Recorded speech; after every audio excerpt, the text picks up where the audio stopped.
Ամանորին մնացել են հաշված օրեր և քաղաքացիներն արդեն սկսել են իրենց մի կողմ դրած գումարներն ուղղել տոնական ծախսերին։ Արմալուրը փորձեց պարզել, ինչ բյուջեով են քաղաքացիները պատրաստվում դիմավորել ամանորը։ 200-300 հազար դրամ։ Մինչև 100 երևի ոչ ավել, պետք է տեղավորվենք էլի։ $1000։ Ինչքան ունենանք, այնքան կծախսենք ազգ։ Մի 100 հազարի սահմանում։ 100-ից 150 հազար։ 200 հազար։ 100-ից 300 հազար դրամ բյուջե ունեցող քաղաքացիների համար ամանորյա ծախսերի հիմնական մասն ուղղվում է զարդարանքին ու նվերներին։ Ամենաշատը նվերներին ամանորյա։ Մասային կերակուրների համար միս առնելու,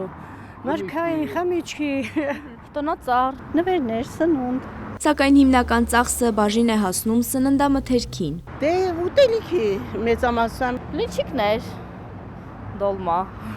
Պարտադիր տոլմա, գաթա, փախլավա։ Չարազեղեն, թխվածք, պարտադիր, քաղցրավենիք։ Տոնական սեղանի անբաժան ու պահանջված ուտեստներն են տոլման, խոզի ազդրամիսն ու կոտլետները։ Քաղաքացիներն արդեն սկսել են պատրաստման գործընթացը, պատմում են ինչ էլ գնելու լինեն, միևնույնն է ամանորյա սեղանն ունի իր չափանիշները։ բուդը պիտի լինի, հայկական ավանդույթին համապատասխան տոլման պիտի լինի, բլինչիկը մշտական լինում է, բուդը ավանդական, բլինչիկը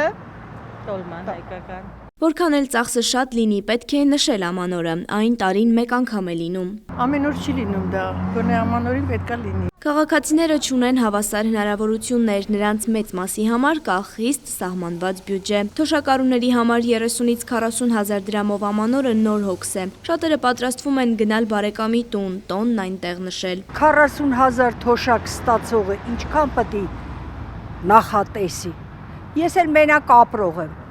ոչ էլ նոր տարի եմ անելու, գնալու եմ հարազատներիս մոտ։ Թեև ամանորյա ծախսերը յուրաքանչյուր ընտանիքի համար տարբեր են, միևնույնն է, քաղաքացիների մեծ մասը փորձում է ամանորը դիմավորել հնարավորինս լիարժեք, պահպանելով թե սեղանի ավանդույթները և թե տոնական մթնոլորտը։ Քաղաքացիների համար ֆինանսական ծախսերից զատ ուրախ սրտով ընտանեկան տոնը դիմավորելն է։ Կարևորը ուրախ սիրտ լինի, խաղաղություն լինի, սա է